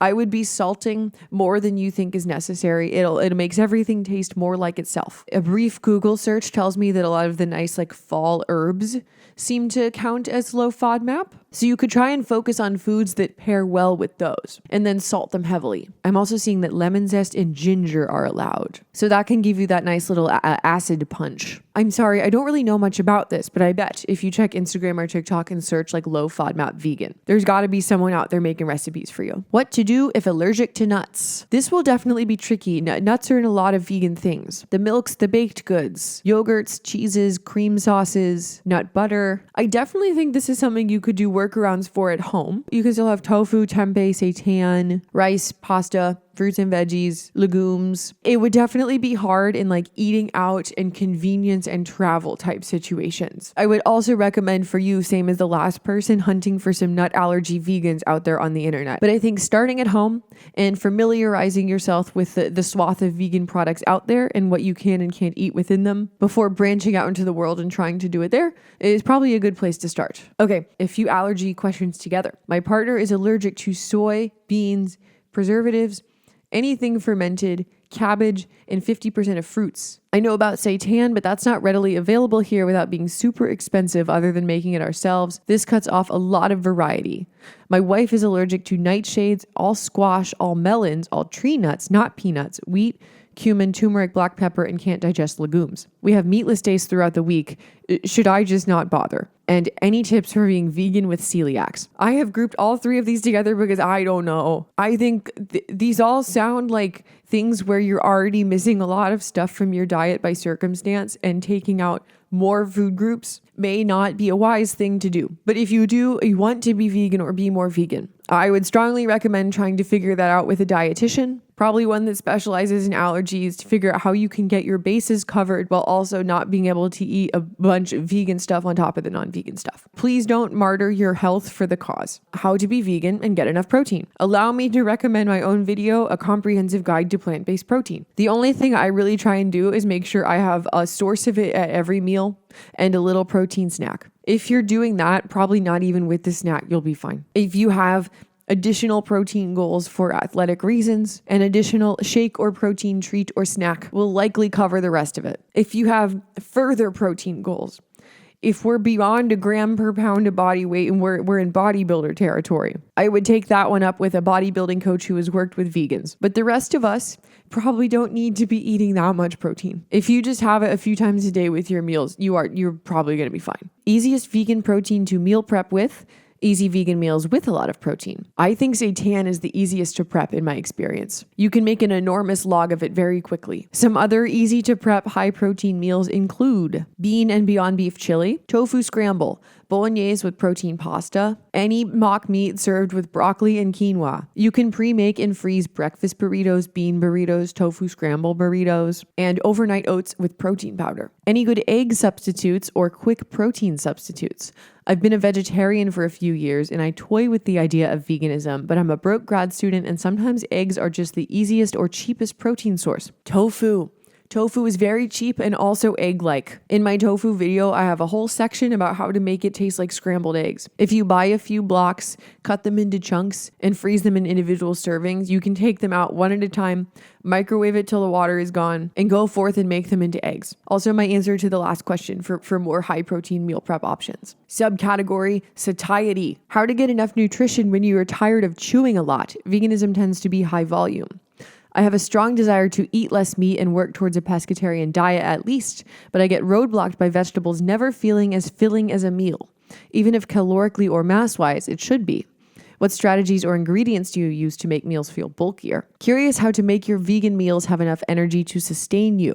I've been a vegetarian since I was 8 years old, but could never switch to veganism because as soon as I started, I'd just not be able to eat enough calories. Being tired of chewing is so real. A general thing to note is that veggie diets, vegan, vegetarian, are much lower in fat. And the closer you get to vegan, the lower in fat you get. So the closer you get to vegan, you're probably going to want to eat more volume anyway. But once that volume starts to get burdensome, you're going to want to add more fat. And you have to go out of your way to do that. Fat has more calories per gram than protein or carbs, so you can add it and get more calories without having to chew more. Olive oil, avocado, nut butter, nuts, seeds, tahini, coconut milk. And as I said in the vitamins section, a carb, a protein, a fat, and a fruit or veggie at every meal is a pretty good starting place for feeling full. Everyone's always talking about protein for satiety. Protein is important here, but so is fat. And satiety is an interesting thing because it's not necessarily just about calories or macros or volume. It's like all of the above plus psychological stuff. The more you enjoy your food, the more satiating it can be. Not to keep recommending my own damn videos, but in the push-pull 5K video, I have a full day of eating in there where I show how I intentionally add more fat during more active times, exclusively for weight maintenance reasons. I also don't track my food regularly, but in times like that, I'll put my meal plan for the week in the calculator to make sure I'm getting enough. And if I'm not, more snack. So if you're new to veganism and tracking is okay for you, that can be helpful from a pure stats standpoint as you're figuring out what's in what and how much of it you need. I'm not really planning on going vegan, but I definitely want to reduce the meat in my diet. How can I approach this as someone with a shaky relationship with my diet? I've always been a big undereater. This is another one that I would take up with a professional if you can. This is also something I was worried about going into veganism. And it is one of the reasons I waited because I wanted to make sure that the desire was coming from a healthy place. So I think it's good that you're pre-assessing that about yourself. And even in recent years, coming out of lockdown when I was wanting to exit my takeout era and get back into my cooking regularly and cooking healthier again era, part of what I worked on with my therapist at the time was identifying potential red flags that could come with changing those behaviors so that when I started making those changes, we could catch them if they happened. And thankfully they did not. Honestly, just getting older really helps here. But that might be a helpful framework to take to a professional. I want to eat less meat, but I would also like to be able to check in with someone to make sure that this goal doesn't lead to not eating enough. Here are some signs that I was headed in the bad direction in the past. Let's be on the lookout for those. And also maybe try to reframe it to yourself, not as eating less of something or not eating something, but instead being excited about trying a new thing, excited about adding something to your diet. But also, you may not be in the place to do any of this yet. And that is okay. It may just take some time to work towards getting to the place where you can make a change that you want to make, and that's fine. That is what the professionals are here for. Okay, we've got some scenarios that don't really fall into any other category. Do most vegans actually avoid everything where they don't know the source of every chemical in it? I have been avoiding animal products for a month or two now, but there are still things I eat and drink where there are chemicals in them that I don't know the origin of and probably couldn't find out without calling the company that makes them. It's already pretty hard and expensive to find things to eat when out of the house all day for work and school. So I guess I was just wondering if most vegans carry their own food and drinks around everywhere rather than potentially buying a soda or something that might be derived in some way from animals. I do not worry about this. I steer clear of clearly marked meat, dairy, eggs, gelatin in an out of the house scenario. I think it's very easy to like lose sight of why you're doing what you're doing if you get hung up on potential chemical minutia. And it also makes it really hard to like stick to veganism. So I don't worry about the minutia, and I just be vegan in a way that allows me to like live in a society. I am bulking. How could I possibly eat 150 grams of protein a day under 2,000 calories and be vegan? This question actually stopped me in my tracks and made me wonder if I have been unsympathetic to the plight of the short. Are there really people out there bulking under 2,000 calories? Is that what it's like to be 5'2"? And if you're 5'2" and you are small enough to bulk on under 2,000 calories, do you need 150 grams of protein? I would not take this one up with me. I would take this up with a bodybuilding coach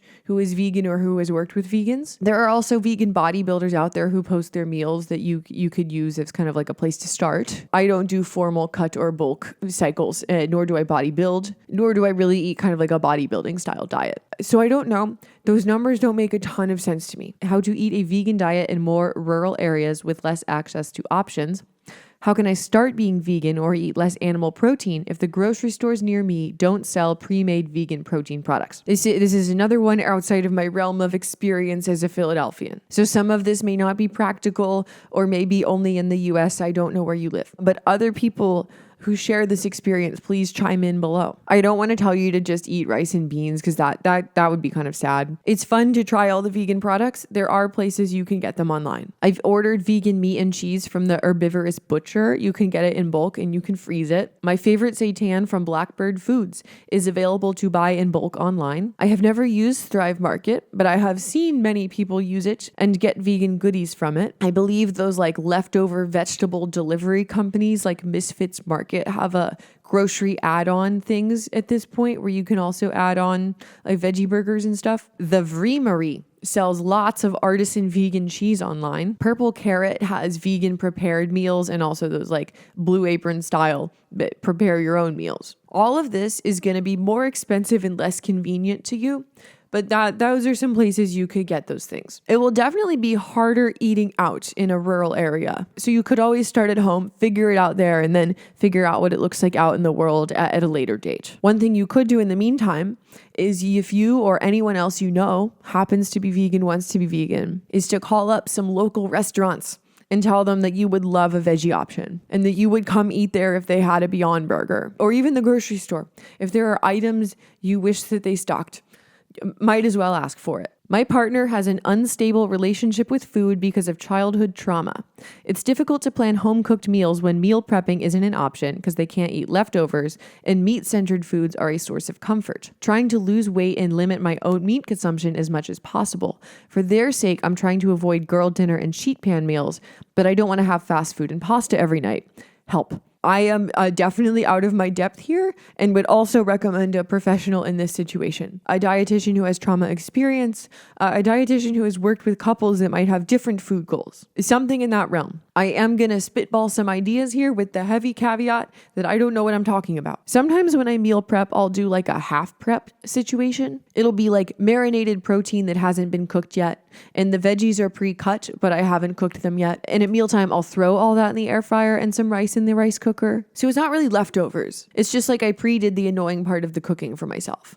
Would that work? I don't know. You could try to remake some of the fast food meals at home and have it be kind of like a fun little date night group project type activity where you try and like remake recipes together. Even if you are still using meat, it's still going to be healthier if you cook it at home. If you would like to try not eating meat together, you could do a similar kind of make the fun game of trying to remake it at home, but the veggie version. Whatever the favorite flavors and textures are from the comfort meals, what's the veggie version of that? Can you figure it out? Can you make it fun while you're trying to figure it out? Could you go in with the perspective of, let's create new comfort meals together. Let's make new traditions that are ours. I don't know if it would be possible to cook separately, or you maybe have like some stuff meal prepped for nights that they want to eat out and you don't. Those are my thoughts, but I would very much talk to a professional here. If someone postpartum ate their placenta, is that vegan? Because yes, it's meat, but zero suffering has been caused and it's 100% ethical. Can't say I've ever had this thought before. I think it counts as vegan if you eat your placenta. I guess the same could apply to breast milk. and like those people who make baked goods out of it. If it's your own milk, be my guest. That's not raising animals for food. Now you have me wondering about eating my cuticles. Cost. Is it really more expensive to be vegan? Is being vegan actually cheaper? I am amused at one person asking if it's more expensive and one person asking if it's cheaper. And I think that is emblematic of my answer, which is it depends. Depends on where you live, where you are in the world, where you are in the country, which grocery store you go to, what they stock, how you were eating before, how you're eating now. There are ways to be vegan very cheaply. There are ways to be vegan very expensively. And also what you consider to be expensive may be different from person to person and area to area. And I feel like I can't really compare one-to-one before and after, because before I was vegan, I was 19 and I was in college. And now I am like a 31-year-old for whom cooking is a hobby. The amount of money I have now is more. And because it's something that I enjoy and also something that impacts my other hobbies, a la lifting, is something that I'm happy to like have a bigger chunk of my budget for. But I guess I will say generally that the simpler your diet is, the more cheap it's going to be. The more fun little substitutes and fun little sauces that you add to things, the more expensive it's going to be. The same could be said for omnivore diets. You can ball out on grass-fed beef, or you can get some very cheap ground turkey. So I don't have a great answer to this question besides it depends. It's not inherently more expensive or inherently cheaper. It could be both depending on the circumstances. Okay, a whole category of food suggestions. Nutritional yeast. What do you put it in and how best to prep it? You can use it anywhere you'd use Parmesan. You can use it anywhere you want like a nice savory kick. It's really nice for thickening up sauces and dressings. And you don't need to prep it. You just buy it and then you put it in stuff. How to do tofu marinade right. I believe very deeply that the best way to get a marinade to penetrate your tofu is to cut it to size, freeze it, microwave it, and then marinate it. Vegan Punks on Instagram has a bunch of tofu science videos where they go through all of this, if you want to peruse and learn the wild world of tofu. Pea protein is without a doubt the most disgusting thing on the planet, and I cannot cover up the taste no matter what I pair it with. What actually makes it palatable? I know there are alternatives, but I want to learn how to work with the taste. I love your determination. I'm not sure I understand it when there are lots of vegan protein powders that taste very good. I've never had pea protein, so I'm not sure what it tastes like or what needs to be disguised about it. But if it's not palatable to you, no matter what you put it in, after giving it what seems to be a very honest try here, I give you permission, I set you free, you don't have to eat pea protein. But I guess I will say that my favorite smoothie is a super ripe frozen banana. A super ripe banana will disguise a lot of flavors. Cocoa powder, chocolate protein, peanut butter, sprinkle of salt. What can I do to make or prep a vegan main dish for dinner that is as filling and convenient as throwing a turkey burger in the toaster oven? And I don't want to use beyond or impossible alternatives. Regulars here will know I love the Gardein Ultimate Spicy Chicken Patty. There are regular ones too. They are very meaty, they are very filling, they're very big. And you can just air fry them. What are vegan meals that you like that don't feature tomatoes? Anything in the like food pyramid meal category? If you're doing protein, carb, veggie, just make the veggie not tomato. I have a video of 20 salad ideas, and I think only like 2 of them have tomatoes as a feature. The rest that do contain tomatoes, you could just not use the tomatoes. You could also just replace them with any veggie that is also good in that context. Sushi bowls, pasta dishes that aren't made with tomato sauce, curry, tacos. You can have foods like tacos that typically come with tomatoes on top and just not have the tomatoes. Vegan snacks for chronic snackers. I like carbs. Me too, queen. Pretzels, apples, dates, rice cakes, peanut butter on all of those things. Popcorn, PB&J, yogurt with protein powder. And additionally, how hard is it to find good vegan snacks? I have not found this to be very hard. You just gotta get used to turning the package over and seeing what's in it. And over time, you become familiar with the options. A lot of potato chips are vegan. Sweet chili Doritos are vegan. Pringles are vegan. There's tons of bars and cookies out there that are vegan. Lorna Doones. Everything I mentioned in the last answer. Snacks are thankfully not somewhere I have ever had trouble. Have you ever tried vegan baking? Has it ever been a success? Yes, and sometimes. If I'm lucky and if I'm behaving. I've never been a great baker. I am absolutely afflicted with cannot follow a recipe disease, which works fine in cooking and not at all in baking. And yet I continue to do it anyway after already making baking harder by removing most of the main baking ingredients from my equation. I don't know why I'm like this. I have a couple learnings that I will share from my biggest successes, but I will also recommend that you check out It's Live Bee on Instagram. She posts a ton of great vegan baking. So a couple things that I have learned. The first is that I will often use a non-vegan recipe as a starting point instead of the vegan one. A lot of times vegan dessert recipes are also like quote unquote healthy dessert recipes, and they're replacing stuff that is vegan with other substitutions beyond just the stuff that needs to be vegan. Too much replacing. It doesn't taste good. And I think that doing simple one-to-one replacements for the animal products has just worked better for me and also been simpler. As far as actual replacements, my favorite egg replacer is the Bob's Red Mill egg replacer. My favorite milk to bake with is oat milk. I generally like to add a smidge of extra oil to make up for lower fat content. And Earth Balance butter has worked well for me. I am also once again blessed by the vegan gods above to be a Philadelphian. There are multiple like vegan coffee shops and bakeries within walking distance. So if I want a sweet treat, I can have it and I don't have to try that hard.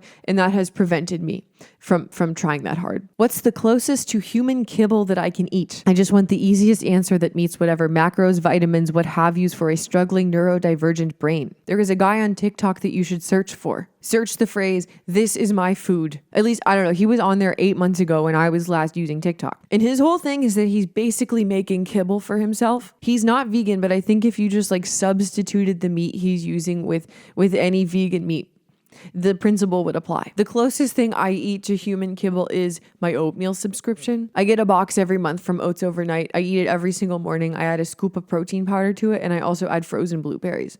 I love my protein sludge. But other than that, I do kind of prefer to have the have fun and be creative approach to cooking. So I would check out the This Is My Food guy. I think he might be right up your alley. I like eating accidentally vegan things like frozen French toast sticks, but I always feel like I'm being tricked when looking at the ingredients list. What are some common non-vegan ingredients to look out for? Are you telling me French toast sticks are vegan? I'm going to have a look at that when I'm at the store this weekend. When I look at labels, I go straight for the bolded allergen list. And if there's nothing there of note, I'm probably going to eat it. Carmine was mentioned earlier. That is a red dye made from beetles. That would be one to look out for. There's shellac, which is another insect ingredient, and castoretum, which is from beavers. And that is sometimes in like artificial vanilla flavoring. If something just says natural flavors, I don't worry about it. In drinking, one thing of note is that it's usually on the menu for allergy reasons, but if it's not, sometimes the cocktail foam is made with egg white. And if you're ever out and you want to be certain about any kind of alcohol, you can search it on barnivore.com. I did learn this year that some stuff that is like accidentally vegan in my country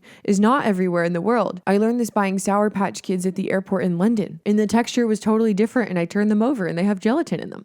And also a blackcurrant flavor, which is just like the most British thing you could do is make a blackcurrant Sour Patch Kid. They tasted worse over there, I'm sorry. Vegan cheese tastes bad. Change my mind. I cannot. Your taste is your taste. I think cultured vegan cheese would appeal more to you. If you want to spend over 24 hours trying to get yourself to like vegan cheese, I have a recipe video about how to do that. But I don't blame anyone who thinks regular store-bought vegan cheese tastes bad. The fake meat alternatives are still kind of mid. Sorry. I think they're good.